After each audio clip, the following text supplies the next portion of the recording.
Bienvenidos al seminario online Afrontando la cronicidad, viviendo con mieloma múltiple, organizado por AEAL, Asociación Española de Afectados por Linfoma, Mieloma y Leucemia, con motivo del Día Mundial del Mieloma Múltiple. Mi nombre es Marisol Díaz y voy a ser la encargada de moderar esta sesión. Esta jornada nace con el objetivo de ofrecer información a los pacientes con mieloma múltiple, así como a la sociedad en general. Para ello, hoy contamos con don Álvaro Golbano, psicooncólogo de AEAL, quien tendrá unos minutos para hacer una pequeña exposición y posteriormente pasaremos a una ronda de preguntas. Muchísimas gracias, Álvaro, por estar aquí y adelante. Bueno, muchas gracias, Marisol, por la presentación. Efectivamente, vamos a hablar hoy del mieloma múltiple, afrontando la cronicidad, en este seminario marcado dentro del Día Mundial del Mieloma Múltiple de 2024. Para comenzar, vamos a hablar un poco de qué es exactamente el mieloma múltiple y cómo se origina. Y para ello conviene, en primer lugar, explicar que es un cáncer de la sangre que se origina en la médula ósea y que afecta a las células plasmáticas. Las células plasmáticas son un tipo de células de la sangre que forman parte del sistema inmune. La médula ósea, por otro lado, es el tejido esponjoso y blando que se encuentra dentro de la mayoría de los huesos del cuerpo. Es un término un poco médico, valga la redundancia, pero se podría decir que es como la fábrica de las células de la sangre. En este sentido, el mieloma múltiple se desarrolla cuando las células plasmáticas, que como vemos están dentro de la médula ósea, se vuelven malignas, sufren un tipo de mutación y entonces se hacen malignas y se multiplican sin control dentro de la médula. Por lo tanto, tenemos la médula ósea dentro de estos huesos, hablando dentro de la mayoría de los huesos del cuerpo, que decimos que es esa fábrica de las células de la sangre, entre las que hay varias, y es en las células plasmáticas donde se origina este mieloma múltiple en el momento en el que se vuelven malignas y se multiplican sin control. En cuanto a las cifras del mieloma múltiple, algunos datos importantes o de relevancia. En primer lugar, que es el segundo cáncer de la sangre más frecuente, que en el año 2024 se estima que se van a producir 8.611 casos de mieloma múltiple. Por otro lado, que son más o menos, ¿no? Se da en 6 casos por cada 100.000 habitantes. Y por último, que sí que es importante hablar de ese incremento que se ha producido en la supervivencia global en los últimos años en el mieloma múltiple. Características importantes del mieloma múltiple que son lo que lo hacen de alguna manera una patología un tanto particular, ¿no? Frente a otros tipos de cánceres. En primer lugar, que es una enfermedad desconocida, tanto para los propios pacientes como para la población general. Los cánceres de la sangre es verdad que generalmente son bastante desconocidos, con lo que más podemos estar familiarizados es generalmente con la leucemia, que es una patología que a lo mejor es más sonada, que tenemos más presente por múltiples campañas de concienciación o por cosas que podemos ver en los medios, por ejemplo, pero sin embargo el mieloma múltiple es tremendamente desconocido, ¿no? De hecho, muchos pacientes conocen la existencia de la enfermedad en el momento del diagnóstico y en algunas ocasiones, incluso cuando son diagnosticados, en un principio piensan que no es un cáncer, ¿no? La enfermedad que padecen. Esto es cierto, este desconocimiento genera una gran incertidumbre en el paciente y por lo tanto una mayor sensación de malestar, ¿no? Sumada al propio diagnóstico, porque de alguna manera no hay ninguna referencia a la que puedan acudir. Generalmente no conocemos a ningún familiar o alguien cercano que pueda padecer o haber padecido la enfermedad, ¿no? Por otro lado, hasta el momento, a día de hoy, nos encontramos con una enfermedad que es incurable, lo que significa que la mayoría de los pacientes va a sufrir recaídas tras el tratamiento inicial de la enfermedad y con toda probabilidad tendrán que tratarse en varias ocasiones. Por lo tanto, esto significa que nos encontramos ante una enfermedad crónica con la que el paciente va a tener que convivir durante el resto de su vida. Esto también produce un malestar importante, ¿no? El hecho de saber, conocer que es una enfermedad, una patología con la que vamos a tener que convivir el resto de nuestra vida. Por otro lado, diagnóstico inesperado versus diagnóstico tardío. Podemos encontrarnos ante dos situaciones distintas y opuestas en cuanto al momento del diagnóstico. Bien, por un lado, que este sea inesperado, porque se encuentran indicios de la enfermedad en análisis rutinarios generalmente, y el paciente se encuentra asintomático, y es una situación en la que es difícil asumir ese diagnóstico, ¿no? En la que tendemos a pensar cómo puedo tener cáncer yo si me encuentro bien, ¿no? Y no hay nada que me indique que hay algo que esté mal.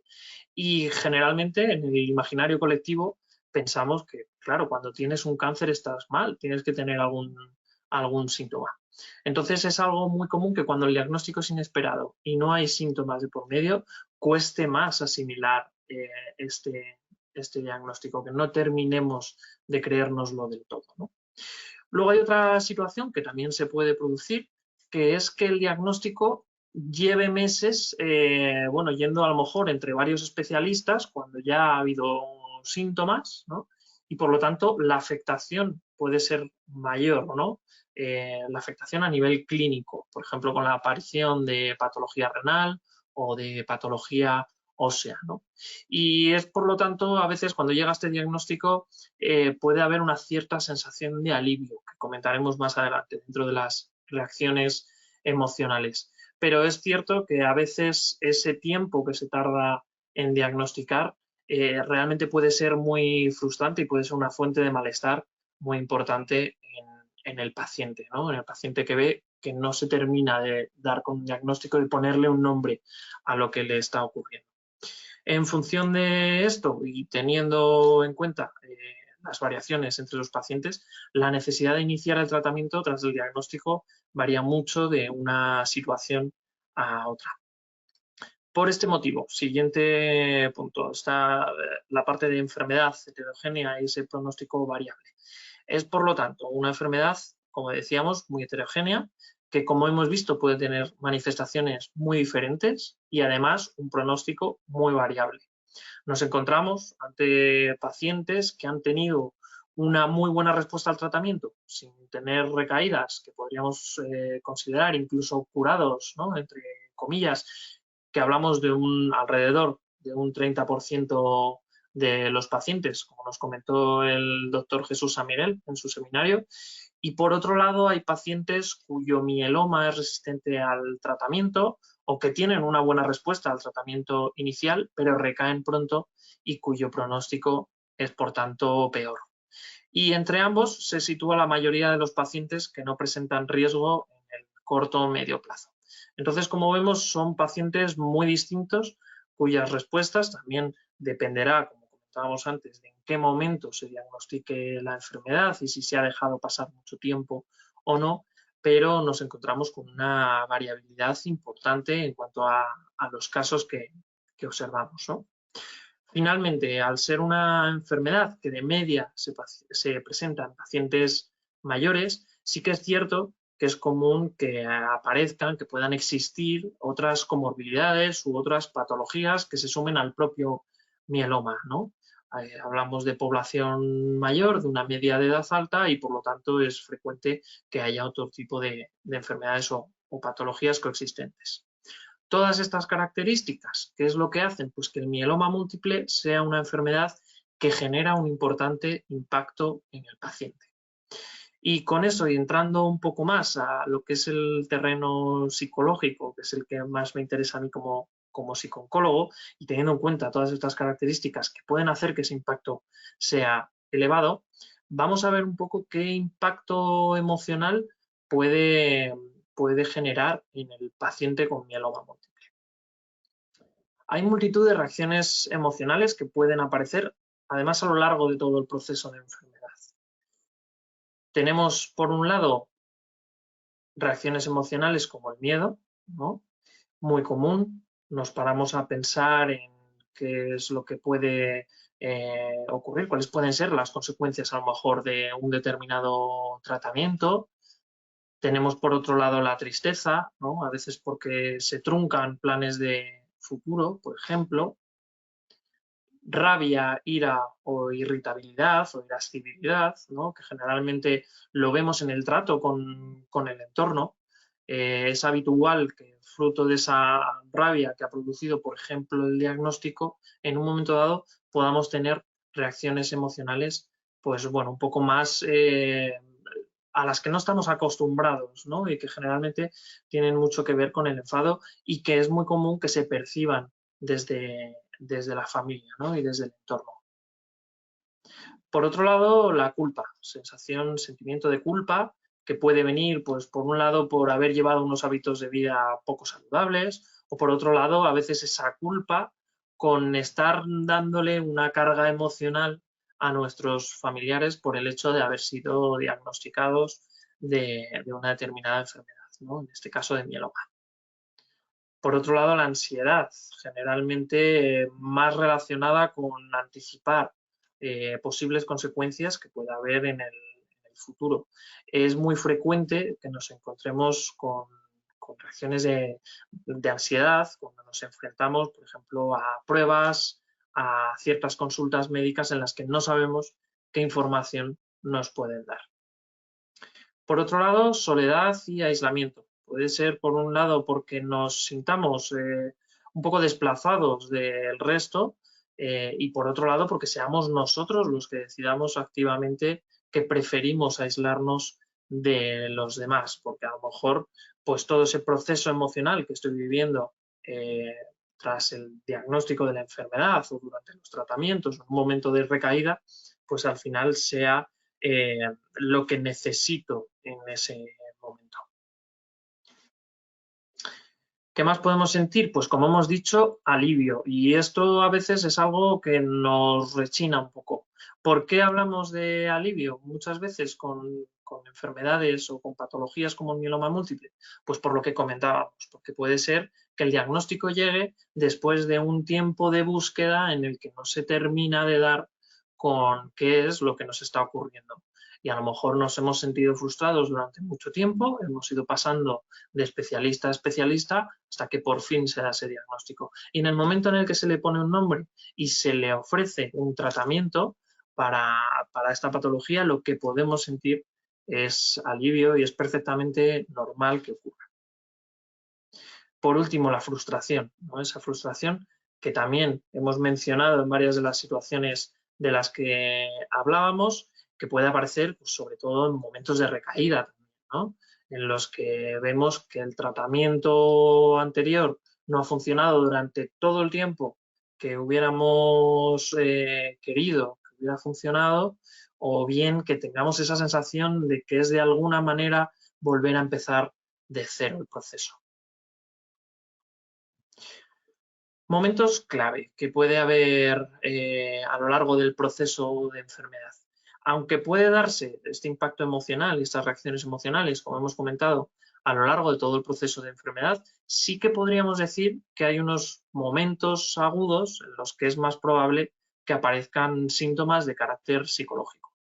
Estos son sobre todo el diagnóstico, el inicio de los tratamientos, la aparición de los efectos secundarios, ver un poco cómo vamos a manejarlos. Por otro lado, el momento de la remisión, ¿no? Con esa reincorporación a la vida tras los tratamientos, o la aparición de efectos secundarios tardíos, es también un momento en el que aparece mucha sintomatología de carácter psicológico. Por otro lado, la recaída, ya hemos hablado con un sentimiento de frustración muy, muy importante cuando vemos que tenemos que volver a comenzar con tratamientos, o la situación, en algunos casos, de enfrentarnos a un momento de final de vida. Otros problemas asociados de carácter psicológico relacionado con estas reacciones emocionales. Estos son algunos problemas que se pueden presentar y que es cierto que pueden repercutir en la calidad de vida de los pacientes con mieloma múltiple. Por un lado, alteraciones de sueño, problemas de comunicación, cambios en las rutinas y en algunos casos afectación de la sexualidad. ¿Y qué manejo podemos hacer de este impacto emocional? ¿Cuáles son algunos recursos que nos pueden servir? Bueno, en primer lugar, es importante tener en cuenta que hay mucho que procesar y que asimilar. Y por lo tanto es importante que respetemos nuestros tiempos, nuestros espacios y nuestro ritmo.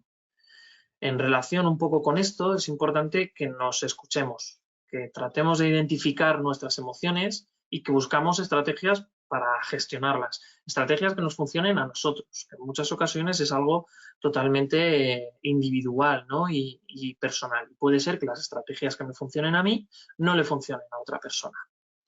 Por otro lado, muy importante el darnos permiso para estar mal. Puede haber momentos en los que, como comentábamos, no nos apetezca ver a nadie, ¿no? Y no entendamos del todo bien qué nos está pasando. Es importante darnos ese permiso para sentir ese malestar. Y quizás es un buen momento para, como comentábamos, revisarnos e identificar esas emociones que puedan estar apareciendo en ese momento. Por otro lado, ¿qué hacemos con esas emociones? Pues es fundamental el expresarlas. Se puede expresar comunicándolas al entorno, pero hay gente que a lo mejor le puede favorecer también el expresarlas a través de la escritura, si escribimos, de la pintura, si pintamos, de la música, y es importante expresar también nuestras necesidades, que es algo que no siempre hacemos y en muchas ocasiones puede ser que haya discrepancias, ¿no?, con el entorno en cuanto a qué podemos necesitar. Entonces es importante expresar las emociones y qué necesidades tenemos en cada momento a lo largo del proceso. Por otro lado, intentar centrarnos en los aspectos que dependen de nosotros, ¿no?, que es algo que favorece mucho esa percepción de control que a menudo perdemos o a menudo nos falta durante el proceso de enfermedad. Parece que no tenemos control sobre nada. Bueno, pues sí tenemos control sobre algunas cosas y por tanto es importante que nos centremos en esos aspectos que sí que dependen de nosotros. Planificar, por otro lado, cada día rutinas que nos gusten. Por un lado, actividades o rutinas, como decíamos, que puedan suponer una distracción, que nos permitan cambiar ese foco atencional a una actividad concreta. Y por otro lado, que nos generen una gratificación. Es decir, que nos gusten, que nos generen ese beneficio y ese bienestar de llevarlas a cabo. Por otro lado, importante, adaptar esas rutinas a nuestra situación actual. En muchas ocasiones dejamos de hacer cosas porque no podemos hacerlas como antes. Y en estos casos es esencial el no dejar de hacer estas actividades, sino ver cómo podemos hacerlas de otra manera, adaptadas a nuestra situación actual. Por otro lado, el proponernos actividades que nos ayuden a focalizar la atención, ¿no?, y por lo tanto que nos ayuden a concentrarnos en otra cosa. Y es frecuente que nuestra capacidad de concentración no sea la misma que en otros momentos de nuestra vida, pero sin embargo es importante que pongamos atención a ciertas actividades que requieran de esa concentración, aunque no podamos mantenerla al mismo nivel que lo hacíamos antes.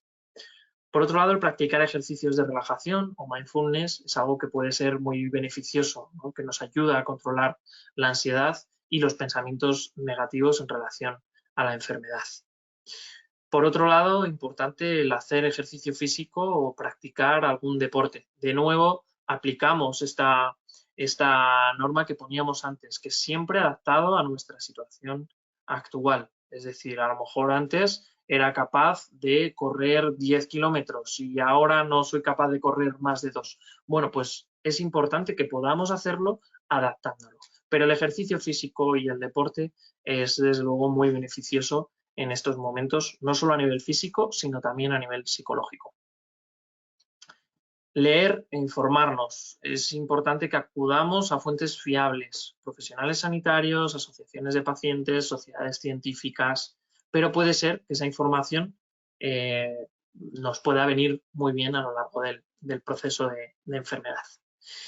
También es importante mantener una buena comunicación con el personal sanitario y en este sentido, yendo al siguiente punto, puede resultar muy beneficioso el preparar muy bien las consultas médicas, llevar anotadas una lista de preguntas y preocupaciones que queramos comentar con el hematólogo o con la hematóloga y que pueden ayudarnos a estar más tranquilos. Por otro lado, también puede ser recomendable el anotar las respuestas del médico, ¿no?, que en un momento dado puede ayudarnos y permitirnos a repasarlo en otro momento, quizás incluso dentro de la consulta estamos más nerviosos y nos cuesta más retener cierta información. Y por eso, repasar estas respuestas en momentos en los que estemos más tranquilos puede ayudarnos a entender más en qué punto nos encontramos, cuáles van a ser los siguientes pasos y de qué manera podemos actuar de ahora en adelante, ¿no? También en este sentido puede ser muy útil acudir a las consultas con un acompañante, ¿no? Que también nos sirva un poco de guía, que pueda también formular sus propias dudas y retener información que a lo mejor nosotros no hemos podido retener. También el mantener hábitos de vida saludable, junto con el ejercicio físico que comentábamos antes, el llevar una alimentación saludable, si es necesario, con ayuda de un nutricionista, y planificar una rutina de descanso y bajar el ritmo cuando sea necesario, que es algo que nos puede ayudar. Por último, si encontramos dificultades para gestionar estas emociones o la problemática asociada al proceso de enfermedad, por supuesto, pedir ayuda profesional si creemos que así lo necesitamos. Y sin más, esto sería todo. Muchas gracias por vuestra atención y pasaremos a responder unas preguntas. Muchísimas gracias, Álvaro. Voy a dar paso a esas preguntas. Empiezo con la primera. Bueno, es un paciente que dice que le cuesta mucho gestionar la incertidumbre sin saber si va a haber una recaída o cuándo puede pasar esa recaída. Entonces, la pregunta que hace es ¿qué puedo hacer para que desaparezca o que al menos no le afecte tanto? Esta última parte es importante porque, como hemos visto, hay una parte de nuestro proceso de enfermedad que no vamos a poder controlar, que no va a depender de nosotros y, por tanto, va a haber una incertidumbre asociada que es inevitable, que nos acompañe a lo largo del proceso. La clave está en, como hacía la propia pregunta, tal y como lo exponía, ¿no? Hablaba de que no nos afecte tanto. Y, por lo tanto, ese es un poco el objetivo. Es decir, que la incertidumbre sea tolerable, que no ocupe por completo nuestro día a día.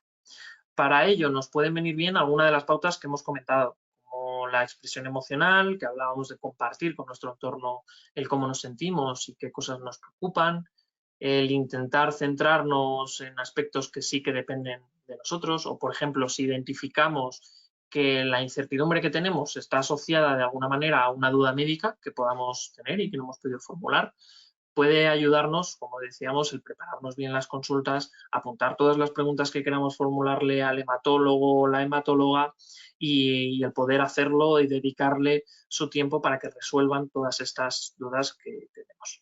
Y, por tanto, aunque las pautas que comentábamos, es cierto que no dejan de ser pautas generales, sí que son pautas transversales y, por lo tanto, aplicables a muchos momentos distintos que se pueden dar a lo largo del proceso de enfermedad. También, sobre todo para la incertidumbre, nos van a venir muy bien varias de ellas. Muchas gracias, Álvaro. Voy a ir con la segunda pregunta. Bueno, la persona que la realiza dice que en varias ocasiones ha escuchado y que a ella personalmente les dicen como pacientes que no busquen información en Internet. Y su pregunta es que si no es ahí, ¿de dónde pueden buscar esa información? Es importante entender que en Internet hay mucha información y que generalmente lo que podamos encontrar o bien no es del todo fiable o no es del todo preciso o no tiene por qué aplicar a nuestro caso concreto, sencillamente. Entonces recordemos que cada paciente es único y precisamente por eso el curso de la enfermedad puede ser tan diferente de una persona a otra, ¿no? Como comentábamos, hay una gran variabilidad y por lo tanto es muy fácil encontrar información que no aplica para nada a nuestro caso concreto. Dicho esto, la fuente de información más fiable siempre va a ser, como decíamos también en una de las pautas, el equipo médico. También las asociaciones de pacientes pueden ofrecernos información de calidad, información actualizada o si no, pues eso, acudir a este tipo de fuentes que desde luego nos pueden dar esa información más fiable que la que podamos encontrar en Internet. Pues muchas gracias, Álvaro. Siempre animamos que a cualquier persona que vea el seminario posterior y si tiene alguna duda, ahí ha dejado Álvaro un correo donde podéis hacer llegar las preguntas y estaremos encantados de responderlas. Con esto vamos a dar por finalizado el seminario Afrontando la cronicidad viviendo con mieloma múltiple. Una vez más, muchísimas gracias, Álvaro, por haber estado aquí y también gracias a todos que nos hayan escuchado. Gracias y hasta la próxima. Gracias.